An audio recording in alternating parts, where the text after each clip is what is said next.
diante. Amém, glória a Deus, irmãos. Hoje tem bastante gente da minha família aqui, minha sobrinha, minha irmã também.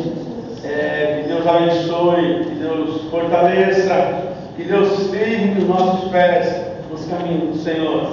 Também o pastor Juvenal, né? A esposa está conosco nessa noite. O Senhor abençoe vocês. Também que Deus revele cada dia a porção dobrada, a essência do céu. Também com a minha prima Juscelia, tem uma amiga dela, como é o nome? Adriana. Ô, Adriana, Deus te abençoe, fique à vontade, a casa é sua. Amém? Glória a Deus. Irmãos, Lucas capítulo 8, versículo 40, né? Essa parte da Bíblia ela fala de dois milagres, irmão. Essa parte que nós vamos ler, ela fala sobre dois milagres que aconteceram, né? Então, a gente vai estar lendo esses versículos. E em Hebreus 11, a palavra fala que a fé é o firme fundamento daquilo que eu preciso. A fé é o firme fundamento daquilo que vocês precisam. Sem fé é impossível nós agradarmos a Deus. E a fé nos leva, irmãos, a alcançar, a olhar, a ver o que é impossível. Aquilo que é impossível, aquilo que nós não conseguimos ver. É isso que a fé faz a gente alcançar. Porque aí, através de um olhar espiritual, através de uma visão da glória pela fé, a gente consegue ver, consegue visualizar o milagre. Então, por isso que a palavra fala, a fé é o firme fundamento daquilo que nós esperamos, não daquilo que nós vemos, daquilo que nós esperamos. Porque o que nós vemos nós podemos tocar, resolver e fazer, mas o que nós esperamos, irmãos, é com fé e é com esperança no Senhor. Então, irmãos, a palavra de Lucas, capítulo 8, do versículo 40 em diante, ela fala assim, olha, e aconteceu que, quando voltou Jesus, a multidão o recebeu, porque todos estavam esperando. E eis que chegou um homem de nome Jairo, que era príncipe da sinagoga. Este, prostrando-se aos pés de Jesus, rogava-lhe que entrasse em sua casa, porque tinha uma filha única, quase de 12 anos, e estava à morte. E indo ele, apertava-o a multidão. E a mulher, que tinha um fluxo de sangue, havia 12 anos, e gastara com os médicos todos os seus haveres, e por nenhum pudera ser curado. Chegando por detrás dele, tocou na orla do seu vestido, e logo estancou-se o fluxo de sangue. E disse Jesus: quem é que me tocou? E negando todos, disse Pedro e os que estavam com ele: mestre, a multidão te aperta e te oprime, e dizes: quem é que me tocou? E disse Jesus: alguém me tocou, porque bem conheci que de mim saiu virtude. E então, vendo a mulher que não podia ocultar-se, aproximou-se, tremendo e prostrando-se ante ele, declarou-lhe diante de todo o povo, a causa porque lhe havia tocado e como logo sarara. E ele lhe disse: tem bom ânimo, filha, tua fé te salvou, vai em paz. E estando ele ainda falando, chegou um dos príncipes da sinagoga, dizendo: a tua filha já está morta, não incomodes o mestre. Jesus, porém, ouvindo-o, respondeu-lhe, dizendo: não temas, crê somente e será salvo. E entrando em casa, deixou entrar, senão a Pedro, a Tiago e a João, e também ao pai e à mãe da menina. E todos choravam e planteavam, e ele disse: não choreis, não está morta, mas dorme. E riam-se dele, sabendo que estava morta. Mas ele, pondo-os todos fora, e pegando-lhe a mão, chamou, dizendo: levanta, menina. E o seu espírito voltou a ela, e logo se levantou. E então Jesus mandou que lhe dessem de comer. E os seus pais ficaram maravilhados. Porém, ele lhes mandou que a ninguém dissessem o que havia sucedido. Irmãos, essa parte da Bíblia ela fala de 2 milagres. E a palavra do Senhor, quando a gente olha para ela, quando a gente medita nela, irmãos, ela vem para nos incentivar a ter fé, nos incentivar a continuar a ter fé, porque é através da fé que a gente vai conseguir o milagre desejado, irmãos. Muitas das vezes demora um pouco para acontecer, para ver até quando a nossa fé ela é fiel, ela é firme. A Bíblia fala que essa mulher que tocou em Jesus para ser curada do fluxo de sangue, naquela época uma mulher encontrada nesse estado, ela era colocada para fora, ela era tirada do meio do povo, ela ficava de lado.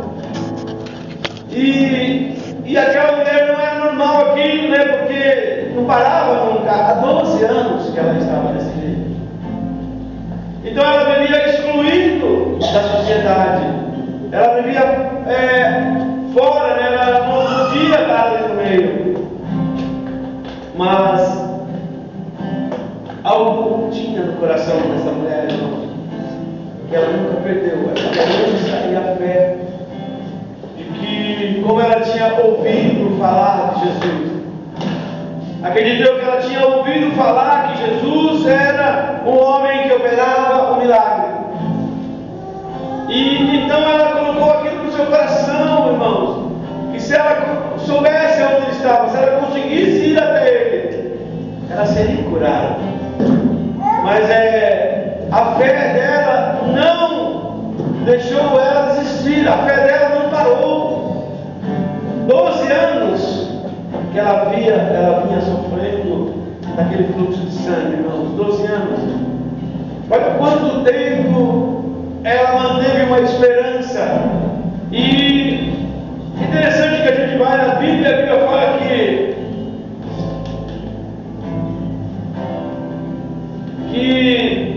ela gastara com os médicos todos os seus haveres.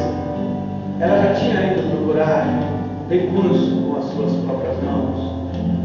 Ela já tinha ido procurar os recursos, irmãos, e os recursos não tinham sido resolvidos. O recurso da terra não foi suficiente para resolver a situação dela. Mas ela permaneceu, irmão, com esperança de ser curada daquele mal. De ser curada daquele mal.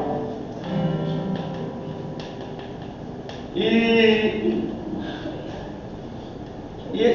ela ouviu falar de Jesus, então ela foi no seu coração, se eu conseguir tocar na hora do vestido de Jesus, eu vou ser curada. Não há necessidade de tocar, ela não precisava nem tocar nele, ela tinha uma fé tão grande que se ela tocasse na hora dos seus vestes, se ela conseguisse tocar, ela seria curada, irmãos. E aí ela vai, irmãos, acredito eu que por ser uma doença que a excluía da sociedade, quantas humilhações ela passou. Por ser uma doença que a excluía do meio do povo, do meio da sociedade, quantas humilhações essa mulher enfrentou, quanta dificuldade essa mulher enfrentou, irmãos.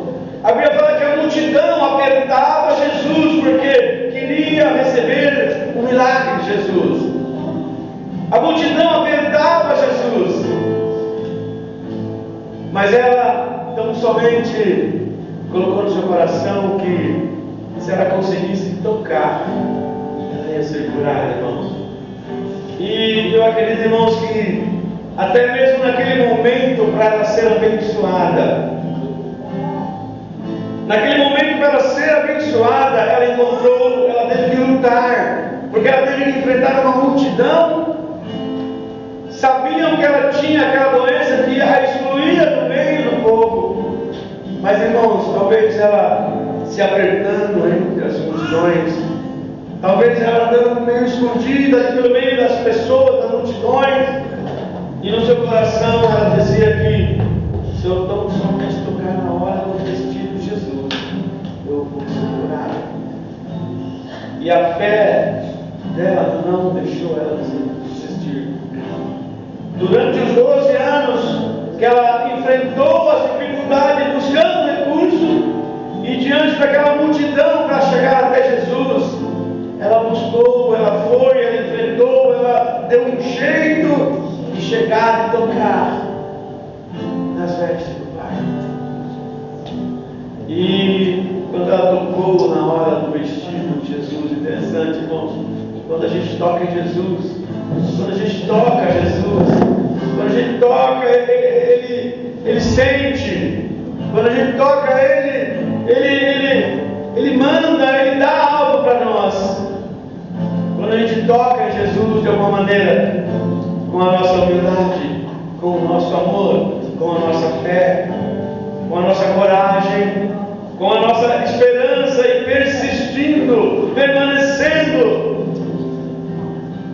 ela conseguiu tocar em Jesus. E Jesus fala: olha, alguém me tocou. Aí os discípulos falam: claro, Jesus, que alguém te tocou. É uma multidão que te rodeia, é uma multidão que te aperta, é uma multidão que vem até ti para ser abençoado. Jesus fala: não, alguém me tocou de uma forma especial. Alguém me tocou de uma maneira especial. Eu senti que saiu virtude de mim, porque alguém me tocou diferente do toque das multidões que está tocando aí. Porque aquela mulher tocou Jesus com toda a fé que ela tinha, irmão, com toda a convicção. Acredito que era do conhecimento dela que Jesus fazia milagre. E ela foi. E ela conseguiu ser abençoada. O seu fluxo de sangue estancou na mesma hora. Ela foi curada na mesma hora em que ela tocou em Jesus. Por quê? Porque ela tinha no seu coração que ela precisava daquele milagre. E ela não desistiu por longos anos, lutando, por longos anos lutando. E a Bíblia fala também, irmãos, que a filha de Jairo era um príncipe da sinagoga.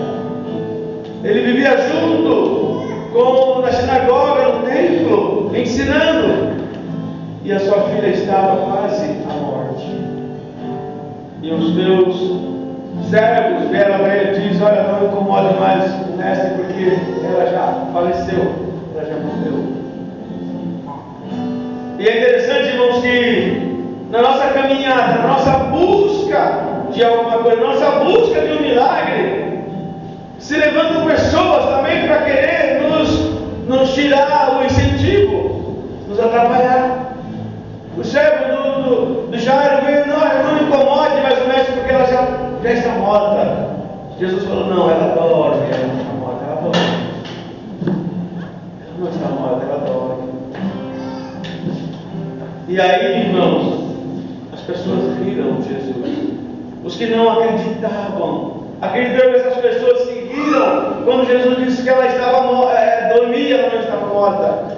Riram de Jesus, porque as pessoas sabiam que ela estava morta, ela tinha morrido. Mas Jesus não falou: não, ela dorme, porque Jesus é o milagre. Jesus é o milagre. Jesus é a cura. Jesus é aquele que resolve a minha situação, irmão. Por mais difícil que seja, os problemas se levantem, os problemas aconteçam.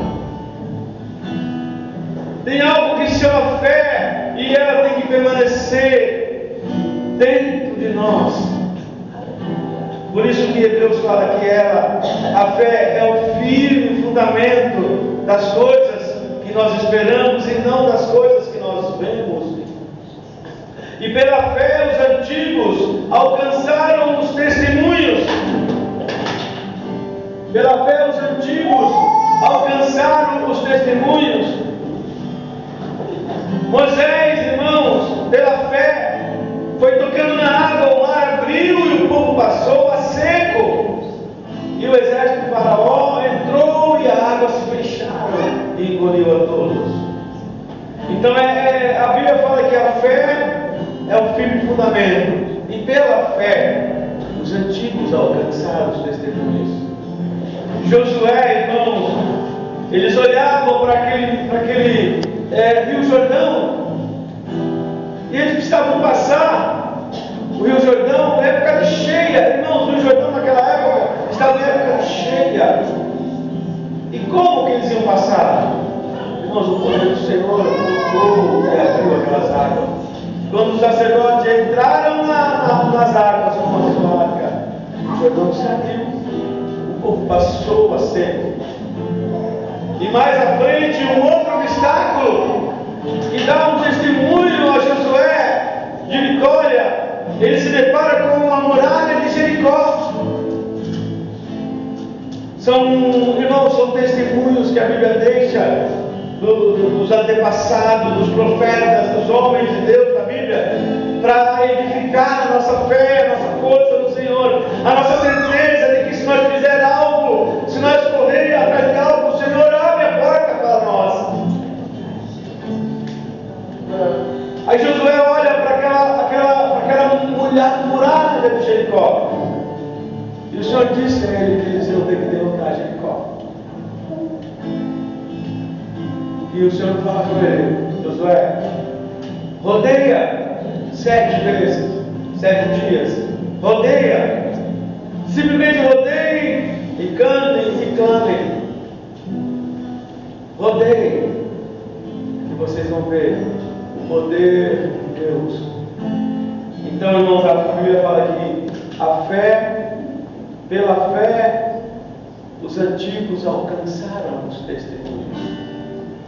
E Jesus deixa aqui esse ensinamento aqui no livro de Lucas. Esse aqui foi na época em que Jesus andava na terra, em que Jesus caminhava entre as multidões, antes de ser preso, antes de ir para a cruz, antes de ser crucificado. Esses 2 milagres aconteceram, irmãos, para quê? Para que nós possamos trazer como testemunhos para nossas vidas. E se tem alguma coisa que você precisa que seja resolvido, não desista. Creia tão somente. Deposite em Jesus a fé, porque ela é o firme, ela é a esperança. Ela é a esperança da conquista, irmão. Mesmo que demore um tempo, a mulher do fluxo foram 12 anos. Se não me falha a memória, o coxo que ficava à beira do tanque de Betesda, esperando a água ser movimentada para que alguém colocasse ele, porque quando o anjo vinha naquele tanque, movimentava a água, o primeiro que descesse era curado, era abençoado. Se não me falha a memória, fala que ele ficou ali 40 anos, eu acho, 40 e poucos anos, alguma coisa assim. E ele ficou ali, porque ele sabia que ali era um lugar onde poderia acontecer uma situação dele ser curado. Ali poderia acontecer o milagre dele. Ele permaneceu ali por longos anos. E quando a água era agitada, sempre tinha um outro que estava um pouquinho melhor que ele, que se lançava primeiro na água. Mas, irmãos, ele não desistiu, ele ficou ali. Mas não precisou ele mergulhar naquela água do tanque, porque a água viva e corre pronto.